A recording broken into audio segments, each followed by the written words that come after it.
Bonjour Esther Perel. Bonjour. Je suis ravie d'être avec vous et de partager ces quelques moments avec vous. Vous êtes psychothérapeute de couple et votre travail, votre étude, le sujet de vos livres, c'est le couple moderne. Vous essayez de comprendre ses fonctionnements et ses dysfonctionnements. Ce que je trouve formidable, c'est qu'en fait, quand vous parlez des relations, vous avez une démarche, un propos universel.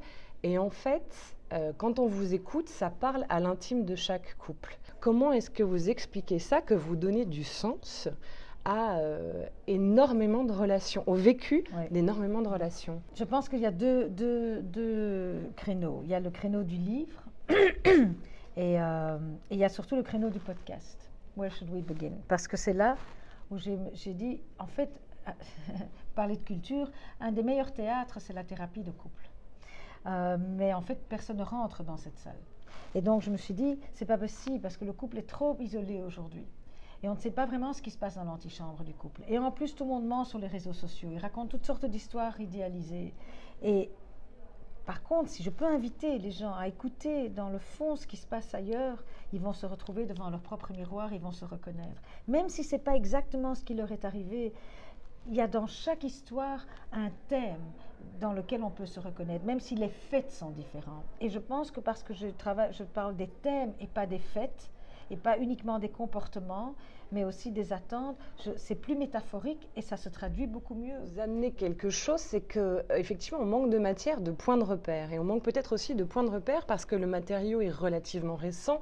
Ce que je veux dire par là, et vous l'expliquez, c'est qu'il y a eu un changement de paradigme au niveau du mariage. C'est-à-dire que le mariage, c'était une institution où il y avait la sécurité et l'amour se vivait peu ou prou en dehors, voilà, dans les relations extra-conjugales. Et au XXe siècle, il y a eu ce renversement de paradigme où l'amour est entré dans le couple, et le couple est devenu le lieu à la fois de la sécurité, de la liberté, de la découverte affective. On est allé encore plus loin. On est allé encore plus loin. On a d'abord amené l'amour dans le couple, dans le mariage. Ensuite, on a amené la sexualité à l'amour. Ensuite, on a relié la satisfaction sexuelle avec le bonheur conjugal. Ensuite, on a voulu avoir le sentiment d'appartenance et de sens dans le couple. Et aujourd'hui, on se retrouve dans un modèle d'autoréalisation. Donc, je te choisis, pas seulement pour construire et pour avoir la sécurité, mais on se choisit pour devenir les personnes qu'on veut être. Et toi, tu vas m'aider à me réaliser. Ça, c'est un tout nouveau niveau. Et c'est le niveau de l'Olympe. Il est tout en haut, là, et on monte. Et comme en haut, là, la vue est toujours plus belle. Mais seulement, pas tout le monde arrive à respirer l'air fin. Donc, les couples qui vont bien aujourd'hui sont souvent supérieurs aux couples de l'histoire. Mais seulement la plupart d'entre nous n'arrivent pas à joindre ce qu'on recherche. On demande beaucoup trop d'une personne.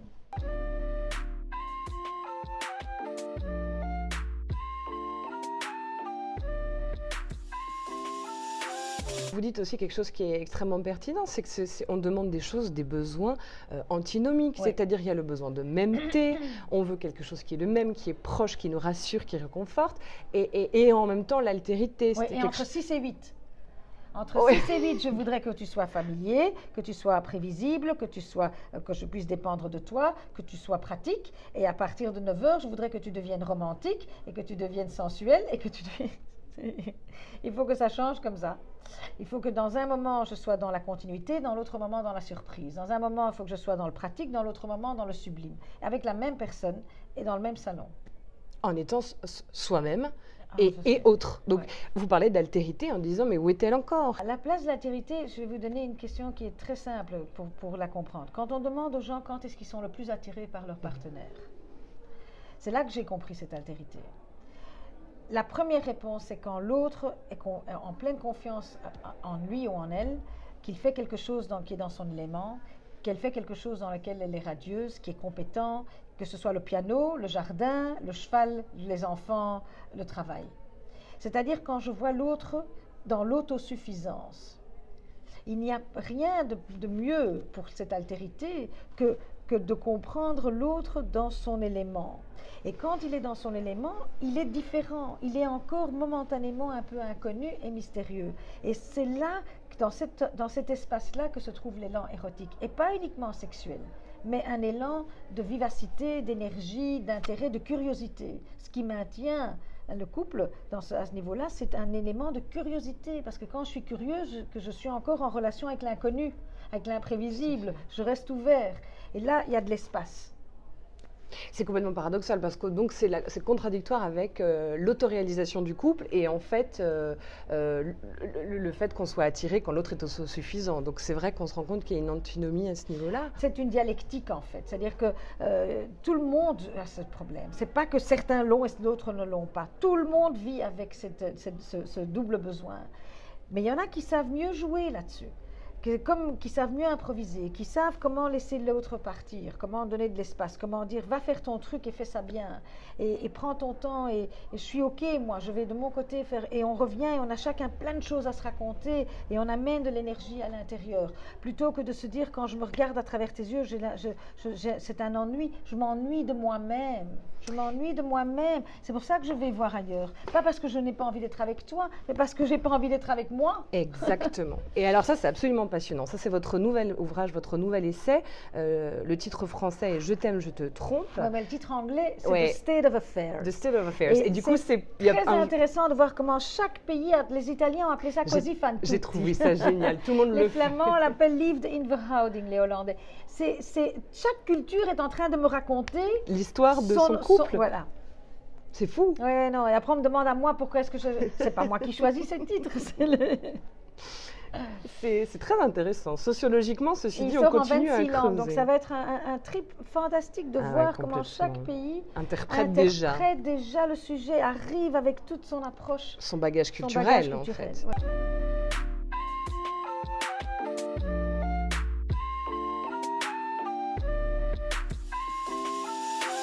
Vous déplacez l'infidélité et plus précisément, vous la placez pas seulement en termes d'une problématique relationnelle, vous la placez en termes d'une problématique existentielle. C'est-à-dire qu'à un moment, l'être humain a un appel, a un besoin de se sentir vivant et de conquérir ou reconquérir son identité. Et que l'infidélité, ça peut être aussi une explication de cette problématique-là. Et ça, c'est très intéressant.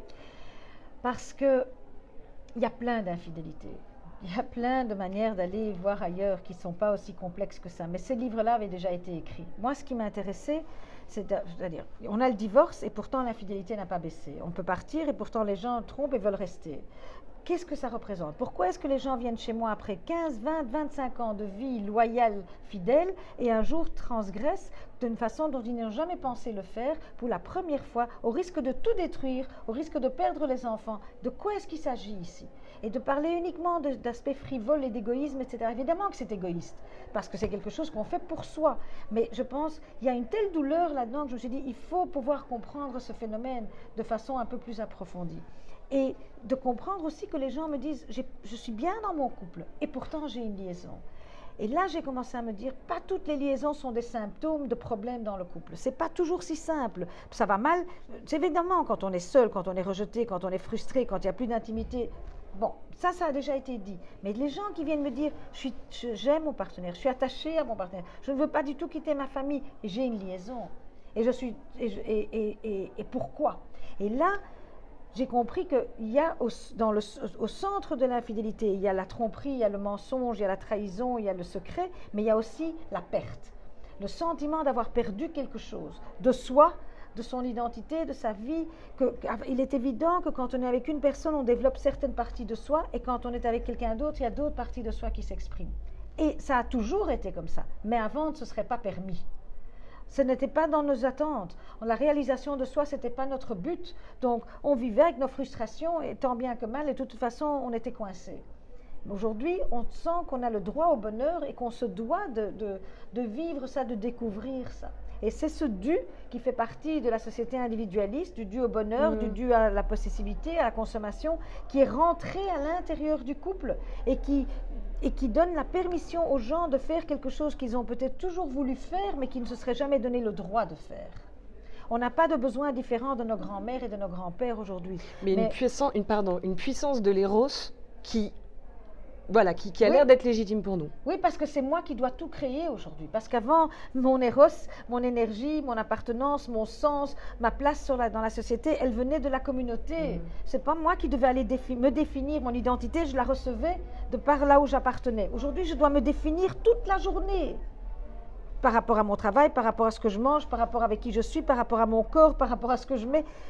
Tous les points du moi sont sur moi. Et ça rentre en jeu avec la transgression et avec cette crise douloureuse. C'est la première fois de l'histoire que l'infidélité est la crise, la principale d'un couple qui mène à une des 2 ou 3 causes principales du divorce. Ça n'a jamais été. Parce que c'est le fracas de l'ambition, de l'amour total. Parce que ce n'est pas censé arriver. Parce que si j'ai attendu 15 ans de plus, parce que je ne me marie pas à 18, je me marie à 33 ou à 29, et que maintenant que je te choisis parmi 1000 personnes au bout des doigts, et que j'ai effacé mes applis pour être avec toi. Et toi, tu n'es pas censé me faire ça. Toi qui m'as choisi dans la reconnaissance de tout ce que j'ai déjà construit. Quand ça se passe, c'est une violation de la confiance, de l'identité que je me suis faite et de la réalité dans laquelle je pensais vivre, qui fait que j'ose dire tout ce que j'ai vécu avant était un mensonge. Ce qui n'est pas toujours vrai. Il ne faut pas tout effacer parce que ça, c'est passé. Donc, c'est terriblement complexe. C'est tellement un problème de société et intergénérationnel que je sentais qu'il fallait faire mieux. Il fallait faire quelque chose pour que les enfants, les autres générations, la troisième personne, adultes de demain, les adultes de demain comprennent pourquoi. Surtout les jeunes que je vois aujourd'hui qui ne parlent plus à leur mère, qui ne parlent plus à leur père. Qu'est-ce qui s'est passé dans leur couple? C'est encore plus douloureux que. Donc je me suis dit, on peut faire mieux. Je vais essayer.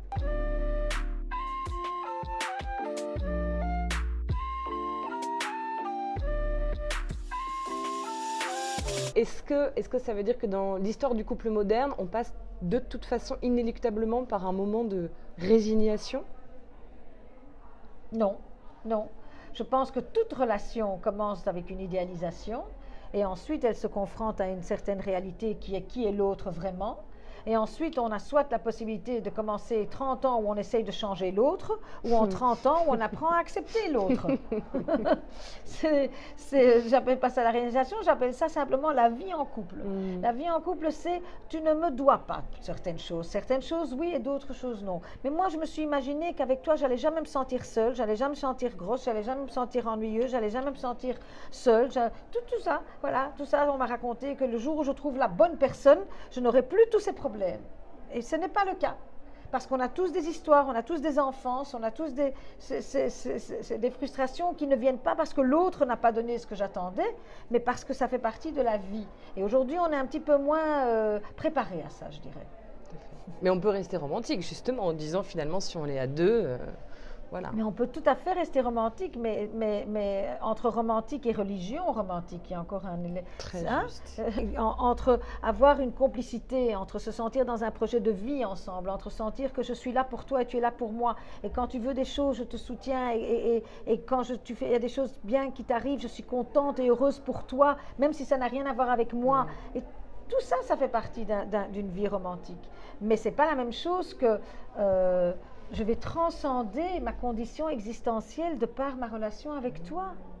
Tu n'es pas Dieu. C'est pas la même chose. Nous sommes à Bruxelles, nous sommes à l'hôtel Amigo. Vous êtes belge, vous êtes anversoise, née à Anvers. Alors, qu'est-ce que ça vous fait d'être au pays? Ce qui est très chouette, c'est de rentrer dans son pays, ce que je fais souvent, mais de venir avec ce que j'ai à apporter et pas uniquement de revenir vers le passé, pas uniquement d'aller dans le souvenir, mais de pouvoir apporter quelque chose, de retrouver ce soir tout un public, de pouvoir engager une conversation qui, je pense, est un peu mondiale aujourd'hui sur notre vécu, qu'est-ce que nous vivons, qu'est-ce que nous attendons de la vie, de nous-mêmes, des gens avec lesquels on est. Le monde relationnel est un monde passionnant. Je pense que c'est très simple. La qualité de notre vie est déterminée par la qualité de nos relations. Et nos relations, ce sont nos histoires. Et moi, je travaille avec ces histoires-là. Merci énormément. Voilà, Esther. avec Merci plaisir. Beaucoup.